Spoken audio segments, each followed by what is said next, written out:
তিনটা ধাক্কার মাধ্যমে সাইয়েদনা ওমর ফারুককে মুসলমানদের লিডার বানায় দিল কে? ওমর ফারুক কালিমা পড়ে মুসলমান হয়ে গেছে। মুসলিম সাহাবাদের মধ্যে আনন্দের বন্যা বয়ে গেল। বিশ্বনবী খুশি হয়ে গেলেন, আল্লাহ শুকরিয়া করলেন, আল্লাহ তুমি আমার দোয়া ফিরিয়ে দাও নাই। আমি বলেছি দুজনের একজনকে চাই, তুমি ওমরে ফারুককে দান করেছো, পড়েন আলহামদুলিল্লাহ। এবার ওমরে ফারুক বিশ্বনবীর প্রশ্ন করলেন, নবী আলাসনা আলাল হক, আমি প্রশ্ন করি উত্তর দেন, আমরা কি সত্যের উপর নাই? বিশ্বনবী বললেন, বালা ওমর, আমরা এই সত্যের উপরে আছি। আমাদের কোরআন কি সত্য নয়? বিশ্বনবী বললেন, কোরআনও সত্য। আমাদের রব আল্লাহ কি সত্য নন? বিশ্বনবী বললেন, সত্য। ওমরে ফারুক বললেন, তাহলে ফিমাল ইখতিফা, তাহলে লুকিয়ে লুকিয়ে আর গোপনে দাওয়াতি কাজ কেন? আপনি সত্য নবী, কোরআন সত্য কিতাব, আমার রব আল্লাহ সত্য, আর আমি ওমর কালিমা পড়ে মুসলমান হয়ে গিয়েছি, তাহলে ফিমাল ইখতিফা, আর লুকিয়ে লুকিয়ে কোরআনের দাওয়াত দিবেন কেন? বের হন, মক্কার শহরের মাঝখানে চলে আসেন, চিৎকার করে আমরা আল্লাহর নামের ঘোষণা দেব।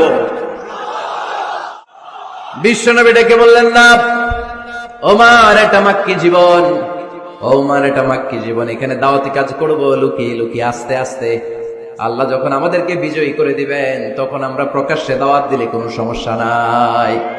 সাইয়েদনা ওমর ফারুক বলেন, না ও নবী, আমার উপর ছেড়ে দেন, আমি দেখবো আপনি আমারে শুধু মক্কার জামিনে একটা মিছিল দেওয়ার অনুমতি দেন।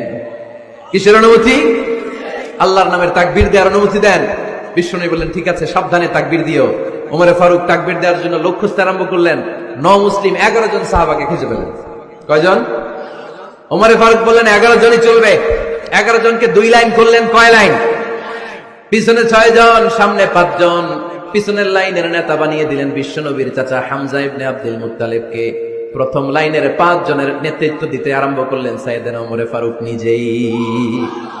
2 লাইন তাকবীর দিতে জানলে বেশি মানুষ লাগে না, 10 জন দিয়ে গোটা বিশ্বটারে কাঁপিয়ে দেওয়া যায়। 11 জন, 6 আর 5। ওমর ফারুক সামনে দাঁড়ালেন। ওমর ফারুক সামনে দাঁড়িয়ে এবার আল্লাহর নামের স্লোগান দিবেন। ওমর ফারুক বলেন, আমরা খুব লম্বা চূড়া স্লোগান দেব না, খুব ছোট্ট, দারুল আরকামের ঘর থেকে কাবা ঘর পর্যন্ত, বাইতুল্লাহ পর্যন্ত, এতটুকু জায়গা আমরা তাকবীর দিতে দিতে সামনের দিকে এগোবো। পৃথিবীর কোনো শক্তি আমাদেরকে থামায় দিতে পারবে না। ওমর ফারুক তখন 1 বাক্যের একটা ভাষণ দিলেন। কয় বাক্যের? ওমর ফারুক সামনে দাঁড়িয়ে বললেন, মান আরাদা আন তাসকুলা উম্মু ইয়া জামা ওয়ালাদু তারমিলা যাওজাতুহু ফালিয়াসুদ্দানি। কে আছো? মান আরাদা আন তাসকুলা উম্মু, কে আছো মায়ের বুক খালি করতে চাও? ইয়া জামা ওয়ালাদু, কে আছো বাচ্চাগুলারে, সন্তানগুলারে ইতিম বানাতে চাও? তারমিলা যাওজাতুহু, কার এত বড় বুকের পাটা আছে দেখি, কে আছো স্ত্রীকে বিধবা বানাতে চাও? বুকের পাটা থাকলে আমি ওমরে থামাও, যদি সাহস থাকে আমি ওমরের মিছিল থামাও। ওমর ফারুক শুরু করলেন, আল্লাহু আকবার, আল্লাহু আকবার, আল্লাহু আকবার। স্লোগান দিতে দিতে সাইয়েদনা ওমর ফারুক কাবার গিলাফ যে স্পর্শ করলেন, ওমর ফারুকের এই স্লোগান কেউ থামাতে পারে নাই। কিয়ামত পর্যন্ত এই আল্লাহর নামের স্লোগান কেউ থামাতে পারবে না। চিল্লায় বলো ঠিক কিনা? ওমর ফারুকের স্লোগান সেদিন মক্কায় কেউ থামাইতে পারছিল? আওয়াজ করে বলতে পারছিল? এখনো আল্লাহর নামের স্লোগান কেউ থামাই দিতে পারবে? কিয়ামত পর্যন্ত আমার রবের স্লোগান কেউ থামাতে পারবে? পারবে না। আবু জাহেল, উতবা, শাইবা, ওয়ালিদ ইবনে মুগীরা আল্লাহু আকবার ধ্বনি শুনে বাইরে আসছে। কিরে, এত বড় স্লোগান, আমাদের কাছ থেকে পারমিশন নেয় নাই, অনুমতি নেয় নাই। অনুমতি নেওয়া ছাড়াই স্লোগান শুরু। বের হয়ে দেখে মিছিলের সামনে ওমর। ওমরে ফারুককে দেখে আবু জাহেল দিছে 1 দৌড়, উতবা দিছে আরেক দৌড়, সাইবা দিছে বহু দৌড়। সুবহানাল্লাহ পড়বেন না?